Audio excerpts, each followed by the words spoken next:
Good evening, ladies and gentlemen. Welcome to the Laverne Board of Zoning Appeals, July the 26th, regular meeting at 5:30. I'll call the meeting to order.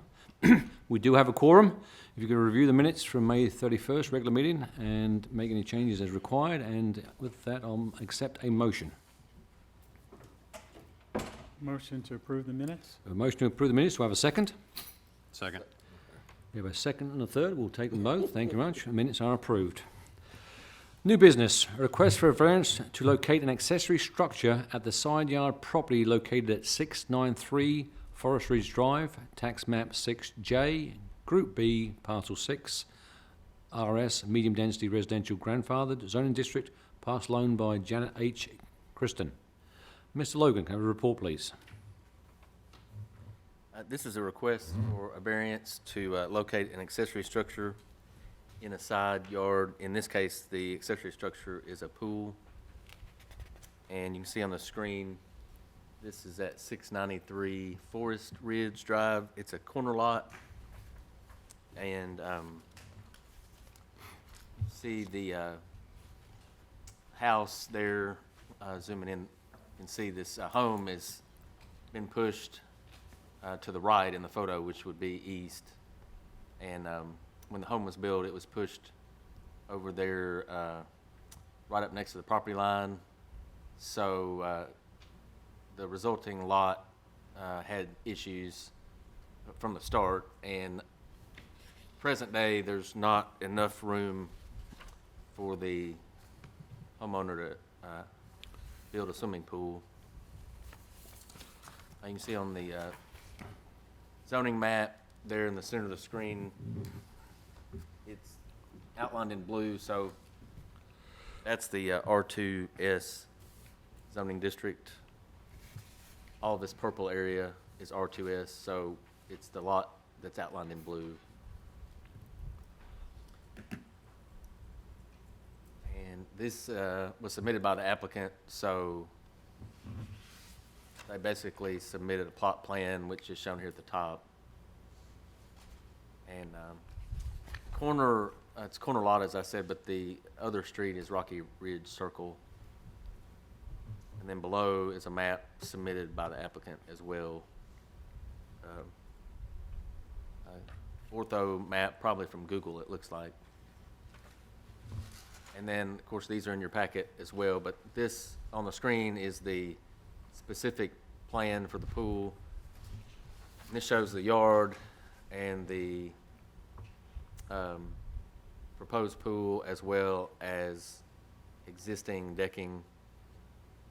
Of course, all the dimensions are there. And then the house on this plan is shown at the bottom of the screen. And they're showing that swimming pool would be 27 feet in diameter. And these are photos of the house. So this is taken from Forest Ridge Drive at the driveway. The pool would be in the left of this photo behind this fence. And so this is another view from the corner looking at that new fence and then the house.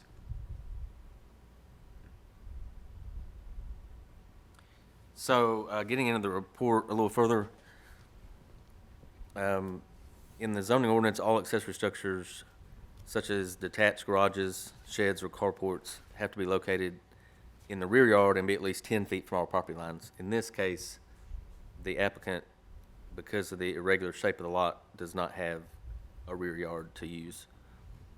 This request falls under the third power delegated to boards of zoning appeals by way of Tennessee's enabling laws, where by reason of exceptional narrowness, shallowness, or shape of a specific piece of property at the time of the enactment of the zoning regulation, or by reason of exceptional topographic conditions or other extraordinary and exceptional situation or condition of such piece of property, the strict application of the zoning regulations would result in a peculiar or exceptional practical difficulty or undue hardship to the owner of such property. Further, any variance granted must be done without substantially impairing the intent and purpose of the city's zoning plan and zoning ordinance. So in reviewing this plan, this lot would fit the paragraphs above, whereby the Tennessee enabling legislation allows variances to be granted for lots such as this. Staff does offer a positive recommendation to the Board of Zoning Appeals because of the irregular size and shape of the lot. And therefore, staff offers the recommendation as follows. The request is justified because the property is exceptional due to narrowness, shallowness, or shape, and the property does contain exceptional topographic conditions or other exceptional situations or conditions. 2, the strict application of the zoning ordinance would result in practical difficulties or undue hardship upon the owners, and this is not under Tennessee's laws. It cannot be simply a financial hardship, and in this case, it's not just a financial hardship. And generally, this condition is not applicable to other properties on the block or on their street, which the other properties are normal lots that have normal sized lots and rear yards as well. And third, the relief granted by this variance would not cause substantial detriment to the public good and would not substantially impair the purpose of the Laverne zoning ordinance. And as usual, there's more examples if you'd like to read some more common examples of when variances would be applicable. As far as callers, the staff's not received any calls on this sign, and no one is asked to register an unfavorable opinion about any effects that it may have on the neighborhood. So no calls is the bottom line on this sign. And that completes the report. I'll be happy to answer your questions. Thanks. Thank you. Is there a representative for the variance who would step forward on the microphone, please, if you would? Would you raise your right hand? Do you promise to tell the truth, the whole truth, and nothing but the truth to help you God? I do. Can you give me your name and address for the record, please? Name is Janet Kirsten, and live at 693 Forest Ridge Drive, Laverne, Tennessee. Thank you. Any comments you want to left with Mr. Logan's report? Everything's accurate? Yes, it's accurate. I would only note that there's been a pool at that location for over 20 years. Okay. Board, have any questions? So there was a pool there originally, it's been removed, and you're going to install another one? Yes, And then you'll put a fence up all the way around the property? yes, I have. Appreciate that, okay. Any other questions, gentlemen? None for me. With that, I'll take a motion on the variance request. I'll make a motion to approve as submitted. Make a motion for approval, send. Do I have a second? A second. Second. Those in favour say aye. Aye. Motion carries. Thank you. Moving on, number 2, a request to use of a home address to apply for a federal firearms license. Property located at 617 Woodland Hills Drive, tax map 29F, Group A, parcel 67, R2, medium density residential zoning district, parcel owned by Edward D. Gleason Living Trust. Mr. Logan, do you have your report, please? Yes, this applicant is requesting to use a home address to apply for a federal firearm license. This property is at 617 Woodland Hills Drive, and that's shown on the screen, outlined here in the blue color. And then there's a closer look at the property.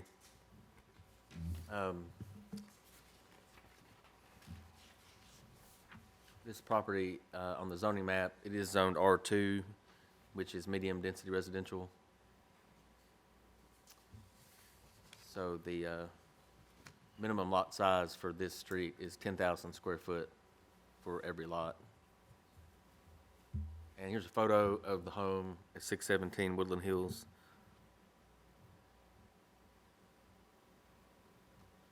And the applicant did submit with their application an attachment that's in your packets. And they explain in there that this is being required of them by the ATF, and it's part of their normal process when someone requests to sell firearms. And they also indicate in the letter that they do not or will not have any customer visits at the residence, but the sales would take place at other locations. There has been a sign posted for about 2.5 weeks, and there had only been one call as of July 19th. And then while I was out last week, there was one email, so total of 2 inquiries, and neither resident or caller asked to register an unfavorable disposition for the BOSA request. And that completes the report. Thanks. Mr. Dodd, on the attorney side, do you mind just going through this for the board and give us some indication of what's going on, sir? Sure. So this application and the one following it are in front of this board because the ordinance does not provide for federal firearms license or using that in your home. So really, this request is to determine whether having an FFL license as proposed by these applicants qualifies as a customary incidental home occupation. So this is section 4.040. It's not a special exception. It's really not a variance at all.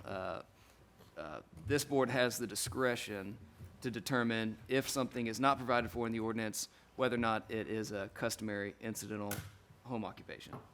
So, so that's really what's in front of you right here. The applicant carries the burden essentially of proving that what they're representing is true. And so, you know, for instance, there's no need for, it's not this board's obligation to determine whether they've met all ATF requirements, whether they should have an FFL license. It's just whether or not you're satisfied that the use that they are going to use this for should qualify as a customary incidental home occupation. And that includes no retail sales at the house, whether or not it fits with the zoning, whether or not it's going to create a nuisance, things like that. For instance, an impermissible basis for decision would be I don't like guns. But, you know, if an applicant wanted to have yard sales for guns in front of their house, then that would be a permissible reason for denying this request. So I'll take any questions you have, but those are the basics. Board have any questions for the attorney? I have one question. Is there anything stated about how these guns would be secured in the home? That's not a question for this application. It's whether or not it's a customary incidental home occupation. So Okay, thank you. that may be more of if it were an application for building codes or something, maybe it would cover it, but that's not a question for, whether or not it's a home occupation. Good evening, sir. You're the applicant? Yes, If you'd raise your right hand, please, if you'd swear you in. Do you promise to tell the truth, the whole truth, nothing but the truth, so help you God? yes, sir. Please state your name and address for the record, please. My name is Edward D. Gleason, and I live at 617 Woodland Hills Drive in Laverne. Been a resident there since 2002. If you would just go through your planned process for if somebody were to come to, to do a transaction with you, explain what you would do, if you would please. Well, it allows me to purchase firearms and have them sent to me, and then I can meet with a customer at a location that's acceptable to the ATF other than my home, such as a gun show, and conduct the transfer paperwork there, conduct the background check from there, and transfer ownership of the firearm. So although the legal have given them some guidance, obviously you would protect the weapon, or it's in a locked enclosure. I do have an alarm system that is registered with the city, and I also do have a fireproof safe for storage.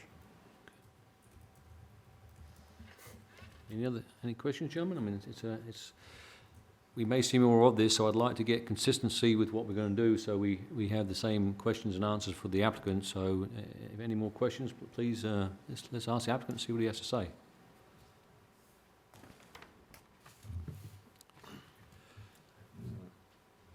So I'm just going to go back to our rules and regulations. It's customary incidental home occupations. So it does list in there, you know, a customary incidental home occupation is gainfully occupation of professional, including the professional office of the architect, artist, engineer, and the like barber, beauty, and tailor shops conducted by members of the family residing on the premises, only one other person in addition to those persons residing therein, and conduct entirely within the principal dwelling unit itself.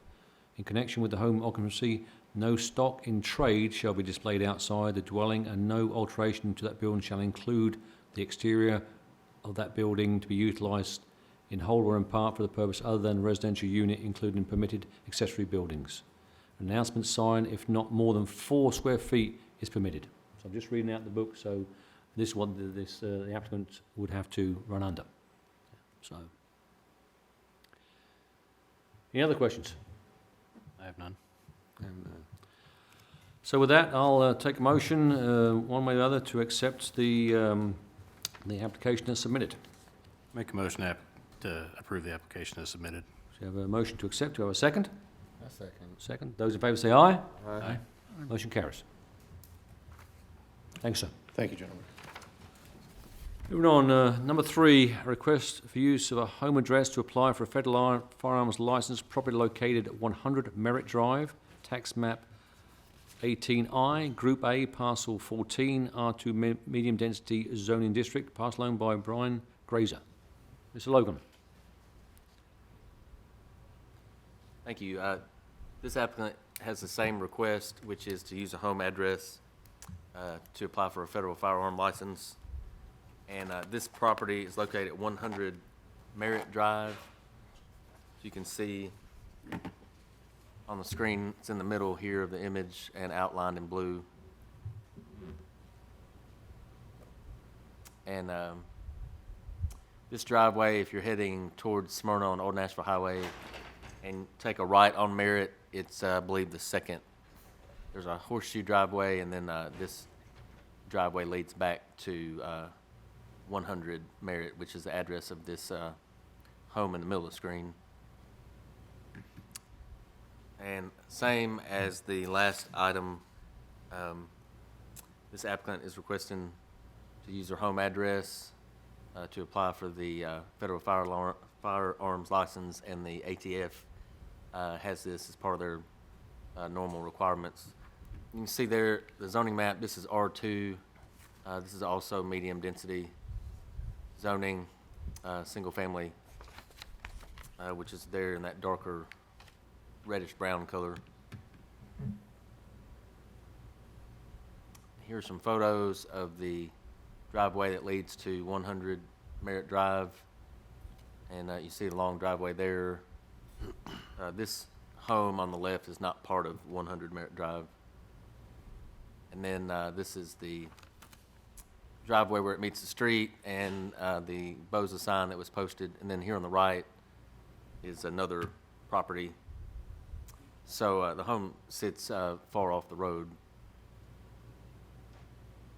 And this document on the screen was also submitted by the applicant, and it outlines the office and bookkeeping functions that would go along with use of the address. Also, it stipulates that there will also be no customer visits, and no retail sales will actually be allowed on the property, and so they have just submitted that they understand that. It's also in your packets. And then the applicant submitted a floor plan of the home as well, and that's also in your packets. And again, because this is not a use that is specifically mentioned in the Laverne zoning ordinance, so it was referred to BOSA for an opinion, and of course that opinion is just whether it meets the criteria for an incidental home occupation. So for this sign, there's only been one caller that inquired, and they actually they emailed, and they just wanted to know what the BOSA sign was for. They thought it was a rezoning, so it's not. But that completes the report. Thanks. Is the applicant here? If you would step forward, please, sir, and if you'd raise your right hand. Do you promise to tell the truth, the whole truth, and nothing but the truth, so help you God? I do. Please state your name and address for the record, please. Brian Grazier, 100 Merritt Drive, Laverne, Tennessee. Thank you. You agree with what Mr. Logan has stated in his report? Yes, sir. Gentlemen, similar to the other one, any questions that we have for the applicant? Do you have the same security that the previous applicant has? Oh, yeah, I've got 2 fireproof gun safes. And that all falls under the ATF regulations, so. Gotcha. That, gentlemen, I'll take a motion on the request. Make a motion to approve the variance. A motion to approve. Do I have a second? I second. Second. Those in favour say aye. Aye. Motion carries. That's been the last item on the agenda. We'll call this meeting adjourned.